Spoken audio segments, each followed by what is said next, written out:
Well, it happened. This is so insane, so crazy, frightening, and I have so much to break down here for you. Many of you have been afraid for my safety and the safety of crew members that I bring with me to these Trump rallies and Trump events whenever I go to interview Trump supporters. And up until this point in time, I've told you, because it's been the case until this weekend, that it felt plenty safe. Even though, yes, it's uncomfortable being a progressive political commentator at a Trump rally. And as these videos get more attention, more people are more likely to already know who I am and be unhappy with me for that, as I'm about to show you. But I know I approach these conversations in a really respectful manner. So I think that gave me the assurance that it could always stay safe, because I'm not going there to provoke, scream in your face and see what you do. None of that. I hate that type of content. I want to conduct, while outrageous things get said by the people I interview, at least I will commit to being respectful during those conversations. And despite that, real, for the first time, dangerous threats were hurled at myself and my friend Chloe, who came with me to act as a camerawoman. And that was kind of the line that was crossed. And then we just had to leave because people were getting all in Chloe's face. And if you have an issue with me, why you would go up to a woman holding a camera, it's wild. But be patient as I break all this down. There's so many details to go through. The stories of what was happening off camera, what we got on camera, the interviews that we did get before people would interrupt them. And kind of the theme of this event was too many people, in a negative sense, knew who I was and wanted to sabotage everything that I was doing while I was there. And one of the reasons they felt justified in doing so is a talking point, is a criticism I've seen even from good faith commenters that I'll refute at the end by showing you just a raw, from clicking record to when it gets interrupted, what these interviews look like. Because some people believe, and I get it because there are deceptive people out there, and some people will treat these sorts of interviews in a really dishonest manner. Some people believe the only way that Luke, you could get this type of conversation is if somehow you're manipulating the footage. Somehow you're cherry picking the crazies and you're taking them out of context. And that was one of the talking points that a lot of the Trump supporters coming up and saying all sorts of wild things to us were using to justify saying the things they were saying. It couldn't be further from the truth. And I'm really proud of the way that I conduct these interviews and then show them in a really honest format, raw format. And so I'll show you exactly what it looks like straight from clicking record. That'll be at the end. And one of the most wild interviews I've done. My goodness. So to kind of give you the breakdown, and so many things to throw at you. I'm trying to get this all organized in my head. We show up to Anaheim, California. That's where the event is taking place. It's myself and Chloe, friend of mine, camerawoman. And Trump speaking at the Marriott for some GOP convention event. DeSantis spoke there too that evening, but we showed up in the lunch hour when Trump would be speaking to talk with his supporters outside. And they were kind of lining up on the streets to see if they could catch his motorcade. And specifically, the first location that we went to was a street corner where there was a CVS. This is right across from Disneyland. And Trump supporters had their flags. Again, we're looking out for Trump's motorcade whenever he came in and went out. And we're all merched up and everything. And so we walked up there and talked to this guy. And immediately, after only 3 minutes, I think, of talking, it was interrupted by two people who knew who I was, and it was their mission to prevent me from having this conversation. And again, we'll talk about what they feel like justifies that and how they're so wrong at the end. But here was first it getting interrupted, and then we'll talk about the light in the darkness, which was in the CVS, a worker and someone checking out. Both were viewers of the show and made it a lot more positive than it would have been otherwise. But first, here's the interruption. Buddy. What's up?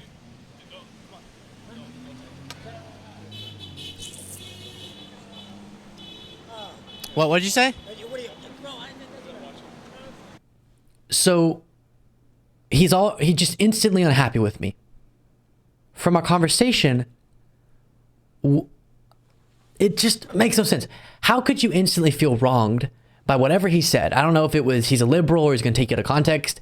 Again, we'll get to that. So wrong if you're familiar with my content. But then he's all unhappy and the two individuals who were the most upset with us, at least in this setting, it got worse later. The guy who pulled this one off screen said, "Don't show us on camera. No, we don't want to be on camera. We don't want to be a part of this." Why are you walking up to us then? But because I do approach these in an extra respectful manner, and Chloe does too, she turned off the camera. I'm not going to show you their faces, and I'm not going to risk them getting recognized as one of the other guys I interviewed did at the last rally, and he was unhappy and he showed up to this rally. But we'll get to that in a moment. So then here was from him getting pulled off screen. Then they start saying off camera, we don't want to be on camera, but then they have things to say to me. Either leave or agree to be on camera. But again, I'm going to respect their privacy and not show their faces. They were saying, "Who are you paid by?" And a bunch of things I couldn't exactly hear either. Curious. I got to get one thing at a time. Wait a second. You're supposed to be an intelligent young man. And it seems like you're being stumped. So I'm paid by ad revenue because people watch videos, and then I Buddy, have members. you can't even look at me. I'm trying to... So quickly, and then I'll play more. Who are you paid by? As if there's some conspiracy. Which liberal elite's paying you to say this? Viewers of the show through YouTube's ad program. They run ads on the videos, then I get paid through that. So thank you for watching this video. That's exactly what funds the show, plus members at lukebeasleyshow.com/membership. If you want to help even more, keep the show going, that's a great way to do it. That's who's paying me, not George Soros, as they'll say. to ask you some Yeah, I'm questions, here some with history you. questions. I was asking you questions. No, you weren't. You were asking me. You don't know. You don't know what the history of this country. Oh, I know it. Back, forward, Okay, so- and okay. sideways. Okay. 1 second. Okay. The I electoral college would say, vote, yeah, the what I wait a believe. second, time out. Before you continue, No, let me ask and you no, a I'm then I'm gonna question. let you. It's Then I'm simple. gonna let you. Just for all of us, I don't understand like where the anger is coming from. Great. Okay. I think you classified that as anger. So I'm saying, I happen to be, no, you can be angry. I'm just pointing it out. And so, Nobody's angry. or look at your eyes, bro. Listen. or I don't know against what this, you're on. this is from flying since like 1 a.m. this time and Okay, from where? Pacific time. From where? I flew myself in with my best where? friend. The conspiracy theories. I wish I was influential enough to make it reasonable to have a conspiracy theory about me being a part of some plot that I'm paid to say the things that I'm saying. Does that make sense? Why the powerful elites would pay someone who has, the amount of subscribers I do, that would be a sort of unsuccessful propaganda attempt, I guess, is my point. It's ridiculous. But then she says, "Who flew you in here?" I guess my members did? I don't know. And then the guy says, which this was so insulting to me. How dare you? He said, "I don't know what you're on." And he said, "Look at your eyes. What's going on with your eyes?" My eyes are bloodshot because I flew out at 1 a.m. Pacific, or I didn't fly. I woke up at 1 a.m. Pacific time because it was 3 a.m. Austin time to do a 6 a.m. something flight. And so I'm tired as heck. LukeBeasleyshow.com/membership if you want to help me keep doing things like this. But then let's see here. So that was kind of that interaction. Then it's getting all crazy. Again, I'm not going to show you the parts where their faces were on camera. Chloe turned the camera off. They're saying all these different things and addressing a lot of stuff towards Chloe as if it's even necessary for her to support my views, for her to go and film it. It's very strange that people would talk to her in that manner. And then, sweetest thing ever, she also didn't give permission for us to put her on camera, so I'm not going to show you this video. But mid this debacle, I keep telling them, I don't want to argue with you. You can leave. I just want to do interviews in a respectful manner. And if you're not willing to do that, then stop talking to us, please. Then a CVS employee runs out and says, "Hey, I watched your show," and gives me a hug. That was awesome. Then I went into CVS to take photos, talked to a guy who was checking out also, Kyle, I think his name was, who was checking out, and he walked out with us, which was great. Felt more safe. And all the Trump supporters who were there were shouting at us. You guys see, I'm not trying to be provocative. I'm not trying to be rude. I like talking with people way on the other side in a respectful manner. I think that's interesting. So get the out of here and you're a piece of whatever as we're walking out was definitely uncalled for. And Kyle, viewer of the show, stood up for us in a way that I wanted and gave them a symbol with the hand, I'll say. Now, then you have, just to give you more of a kind of aesthetic sense of the mayhem that was going on this entire time, what we were dealing with as I was trying to interview people. Or are softer on their talking points about this. It's hard to keep my point straight. Yeah, it's okay. So that was that. Then you have, this is bonkers, a guy who I've interviewed in the past. This is, now we've left the two other people who were, dedicated to preventing me from doing interviews. We said, let's go somewhere really different. So we went to the other side, and now we're at the Marriott, away from the CVS. And a guy who I'd interviewed in the past, it just so happened this particular interview got a lot of attention. It's with this individual. And he was unhappy. He was also at this thing. He was unhappy with me because, and this is pretty stunning that this could happen based on interviews that are conducted on the show, or videos that are released on the show. He was recognized in a bar from the interview he did with me and confronted about it because of what he was saying, which, as a reminder, his interview ended with this. I think Joe Biden is an illegitimate president. I think the election was stolen, and I think he's going to be killed for his treason. So he felt like I took him dishonestly out of context because he said kill Joe Biden. Or no, sorry, he didn't say that. He said Biden's going to be killed for treason. You said that. Now, I just showed you a few seconds, but this entire minute I've showed in full in the past. We can play it again if we have time in this segment, where I'm listing off Democratic policies that I think are good, and then he just randomly goes, Biden should be, killed for treason. And so he was recognized at a bar, got confronted, so now he was unhappy with me for that, feeling like I wronged him somehow. You said that, though. I didn't make you say that. You said that. I'm sorry that you said that and agreed to be on the camera when you said it. I don't know what to say.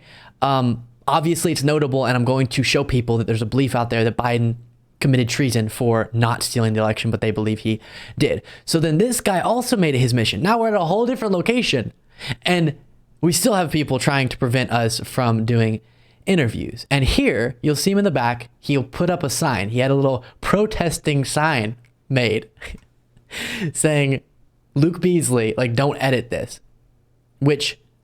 Heck, I'll show his full interview in a moment, or that full clip. But people don't understand. You're just hearing yourself and you don't like it. That's it. I'm not editing you. That was what you said. I don't know what to tell you. He says execute drug dealers. Is that something you support? I've never heard that. I've never heard him say that. Oh, this is interesting too. This guy is saying that Trump never said execute drug dealers because I'm asking him about that stance that Trump has. But we're going to be asking everyone who sells drugs, gets caught selling drugs, to receive the death penalty for their heinous acts. I've never heard him say If he did, would you be supportive of it? I'm not I wouldn't support executing anybody for anything like that at this point, I mean, that's a whole different kind of a thing, yeah. No, I mean, but at the same time, I believe that we need to do things, that are going to be for America and for Americans. And so on its own, it's interesting that this guy would say Trump never said that, or I don't think he said that. I wouldn't support that. I showed you the clip. Trump has said that about executing drug dealers, which is quite the policy stance to have on how to deal with that issue. But then, because I guess the sign didn't work, and makes me so mad. I'm trying to stay calm. Makes me so mad that that's the allegation, because I went up to that guy. I forget his name, but the guy I talked to about Democratic policies who responded by saying Biden should be killed for treason, or he's going to be. And Chloe and I stood with him, microphone off, camera off. We weren't trying to do any interview or anything because he didn't want to do it. He said, don't show any more videos of me. Okay, I'll respect that. But then we had a private conversation. And in that conversation, I say, here, I can pull up for you the interview we did. Tell me where I edited. There's no edit there. It's a whole minute of us talking, and you just don't like the way that sounds. I'm sorry. You should think about changing your views. And then in that conversation, he goes, okay, yeah. I'm pretty sure he conceded there was nothing there that we did wrong. He just didn't like that was the part of the interview we selected. If you say the president of the United States is going to be tried for and killed for treason, yeah, I'm going to talk about it. That's crazy. And then in our conversation, I'm getting so hyped up. He said, but I do think Biden should. So then that's what? You stand by what you said in that clip, so stand by it in the bar when someone confronts you about it. That is crazy that someone confronted you about it. Wow, but I'm sort of sorry for that, but not really. If you're so able to stand by it here in this conversation, stand by it there too. It really is like I'm holding up a mirror to some of these individuals, and then they get mad at me for holding up the mirror. It's you being reflected in the mirror, sir. And so then here, the same guy gets someone else to run a note to this individual I was interviewing that said, don't interview with me, essentially. Thank you. You're perfect. Is he going to say something about editing? Oh, yeah, okay, thank you. You're welcome. Yeah. All Is that the end? We're done. Yep. So yet another interview cut off because of that, which nothing bothers me more, honestly, than this. Truly, if you put a camera in my face, and as long as you don't make me look like I said something I didn't say, great. I'm proud of what I have to say on politics. So many people, it's like they forget they were on camera and say things that I guess they're not proud enough for the world to see. If you don't like how you sound in a respectful conversation, I'm not doing any of this. Like I said, I'm not doing any of this. Let me provoke you. Let me get in your face. You've seen all of these interviews. I always want to stay respectful. If you don't like the way that you appear or sound in a respectful conversation, I can't help you with that. But again, I'll show you what it looks like in just raw form. The only reason we trim these interviews is for an obvious reason. To fit this all in one segment, I have to show you here's one of the topics from this one. Here's one of the topics from this one. I can't show you the whole, whatever some of these turn out to be, 8 minutes of discussion because of time. So I can show you multiple people, multiple points of view from these rallies. But never is there meaning distortion. Is there kind of like a squishing together of clips that make it seem like something else was happening than it was. And that's what really bothers me because I make an effort to do that. That allegation irks me. But then you have this, a conversation that I did get uninterrupted, which was wonderful in a little spot that we had that people hadn't found me at. Would it be a deal breaker for you if someone said, for example, terminate the Constitution? Absolutely. Can I read you a message of Trump saying that on True Social? What did he say? Here, I'll read it real quick. Let me see if I can get it pulled up. Here, you can read along with me. Sure. You sure Trump said that? So here's him on True Social. And right there, he says, a massive fraud, talking about his belief that the election was stolen. Of this type and magnitude allows for the termination of all rules, regulations, and articles, even those found in the Constitution. So terminating all the parts, even of the Constitution. No, I don't agree with that. So if that was a deal breaker, then why isn't that something that really makes you question supporting him? Well, it's a good question. I mean, now you have started me questioning that. I mean, I haven't seen that. Okay. If that was from Donald Trump, President Trump, I'll look into that. Yeah, definitely. If you look, just Trump terminate the Constitution, you'll see that photo. As far as I was aware, he was all about the Constitution, family, God, guns, what our founding fathers strive to. So the craziest thing is my audience is probably more aware of what Trump is doing and saying day to day than a lot of his own supporters who say he's incredible. I would not say I supported someone strongly unless I knew kind of what he's been up to or what she's been up to. And that is what so many individuals who support Trump, ride or die, don't do. They don't even know big things Trump has said, like terminate the Constitution. You had to hear about that somewhere, right? Or the guy I talked to previously who said he didn't realize Trump had called for the execution of drug dealers. You're at a Trump speech. He probably said it at that speech. He said it at his announcement speech, which is where the clip was from. Did you not watch his announcement for his candidacy speech, but you're a supporter? What? Or so many different things. A lot of the Trump supporters I talked to weren't aware of the Mark Milley comment, and on it goes. Okay, so let's go back to this guy. Let's see if we can find where the dishonest edit was that took him out of context, okay? Tell me 3 Democratic policies that you support. Inflation Reduction Act, American Rescue Plan, the Infrastructure Law, the PACT Act, the Chips and Science Act. I think it's good that Biden pulled out of Afghanistan. I can go on. No, I get. Wow. Okay, would you like to talk about the pullout of Afghanistan? Why did you feel bothered that I just listed policies I think are good? Because I think it's great that he lowers prescription drug costs. You don't know enough about those policies. So one of them in the Inflation Reduction Act is capping the cost of insulin for Medicare recipients at $35 out of pocket per month, and I think that's really good. I don't think seniors should be having themselves price gouged. And then also now Medicare can negotiate drug prices. They rolled out the first 10 medications they're going to negotiate. This man, he ain't yet. Public vulgarity is a misdemeanor. So now Medicare will negotiate drug prices. I think that's really good because of Joe Biden and Democrats.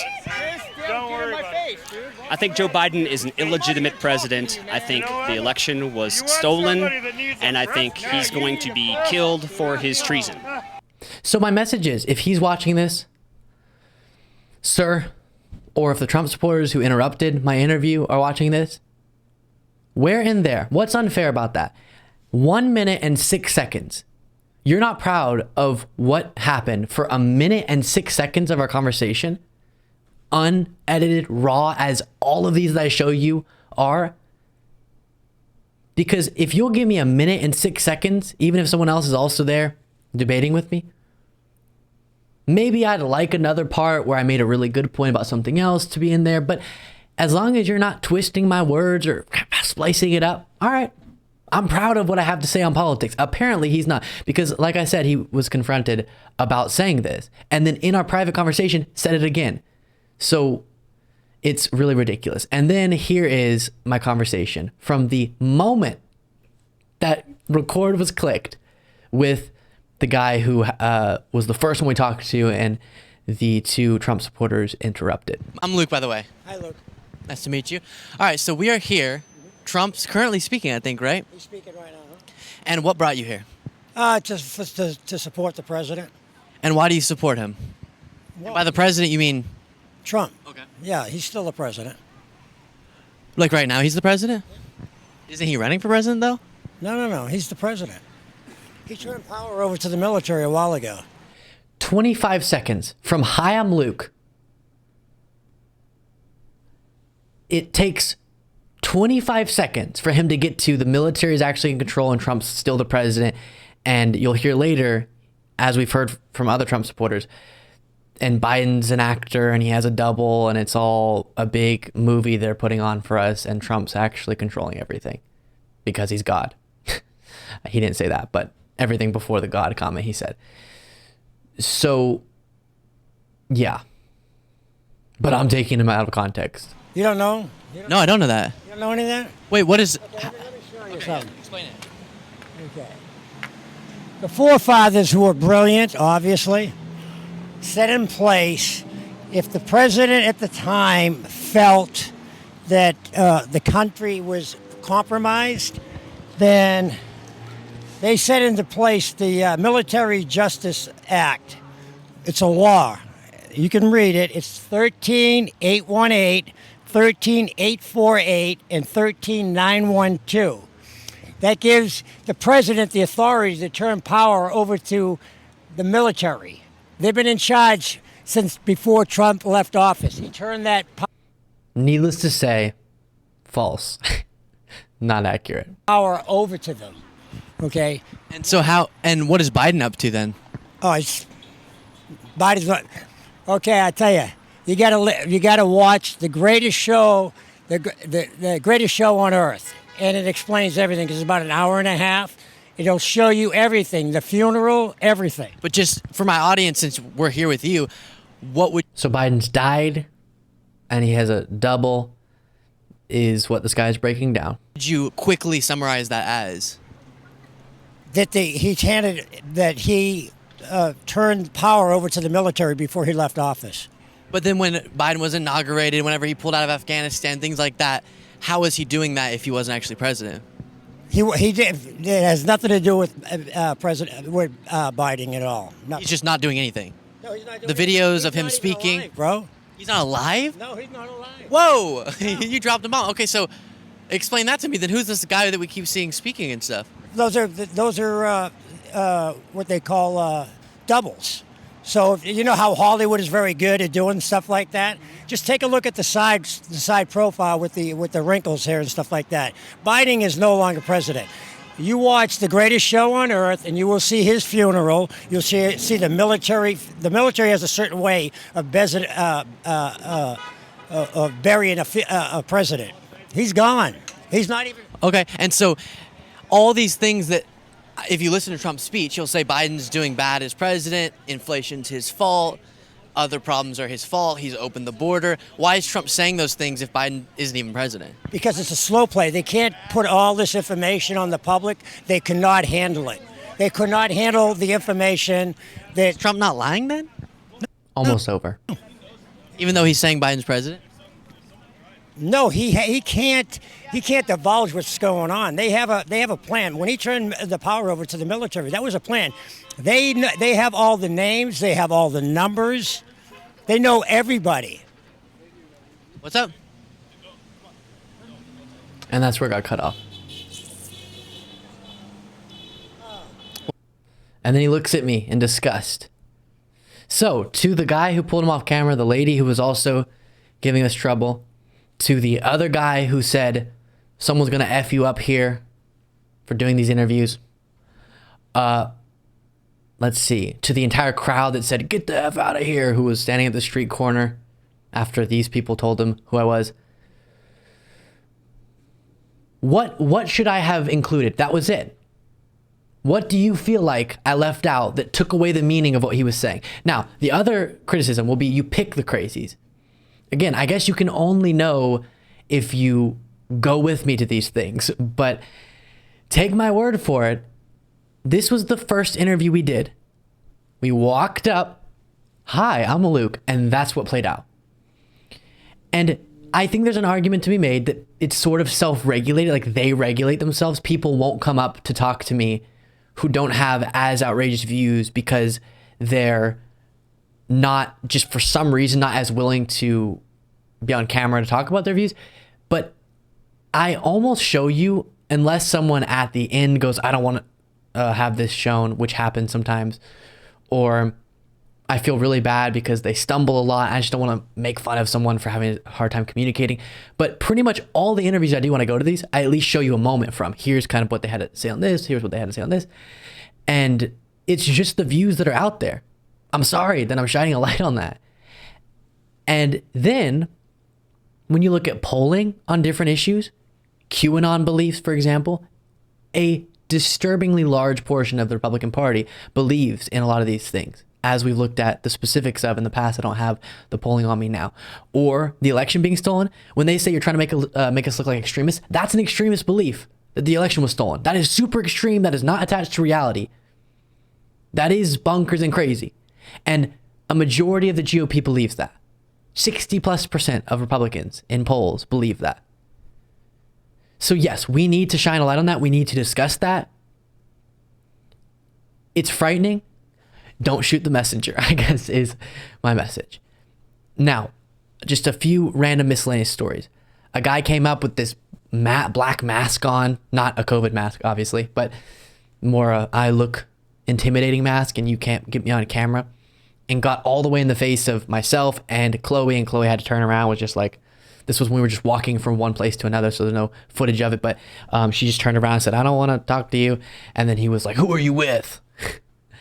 And then the positive story, CVS, yay, that was beautiful. On the way there, a couple in the airport watched the show, again, positive, super sweet. On the airplane back, an individual watches the show, so amazing. Just a great way to kind of feel better after a really negative experience. So thank you to all of the individuals that I met during the journey. And yeah, that's it. So again, apologies for just the blah way I delivered that, but so many things came of that experience. Some concerning comments, and it's calling into question if it makes sense. In a sense, it's flattering that this many people have watched my videos now, but also it does call into question if it makes sense to continue going to these types of events. If I do, I'll make sure to have the camera person to film the interview, and also probably just a camera person to film the environment, so that I can capture some of these more concerning moments if they happen, and also maybe someone to act sort of as security, as people have suggested. And the reason I don't like that idea is because the more people and security and all that, then it feels less comfortable. And I like to have a sort of casual, comfortable conversation, not this whole production. And that would go away if there were all these different people, but it might be necessary, or I might have to at least decrease the amount of times we go to these events, because obviously I don't want to be unsafe, but I especially don't want someone like Chloe to be unsafe. People reacting negatively to what I say at her and getting all in her face and saying she's going to get effed up. That's just not a line I'm willing to cross time and time again. So we're going to think about it, weigh the importance of doing things like this. And again, I can't state enough or reiterate enough. There are people who go to these events to just provoke, to just get people mad and then capture them being angry. But as you've seen in any raw footage I've shown or just any of these interactions, that's not how I deal with people. And so it really bothers me that people aren't willing to have respectful conversations, as I think is important with opposing sides. Also, Mocha's with MAGA, episode 1, we released. Similar criticism. Did you just grab the craziest parts? I, for members, lukebeaslyshow.com/membership, posted just the entire 20-minute conversation with one of the couples that I spoke to. And same experience as you saw here. So hopefully we put that criticism to rest, and hopefully I haven't increased your heart rate too much by this story. Thank you so much for watching. If you want to be a part of what makes this show possible, plus get access to the full video version of the show and get a bonus show on the weekends, you can do so by going to lukebeaslyshow.com/membership. That's lukebeaslyshow.com/membership, and there's a link in the description.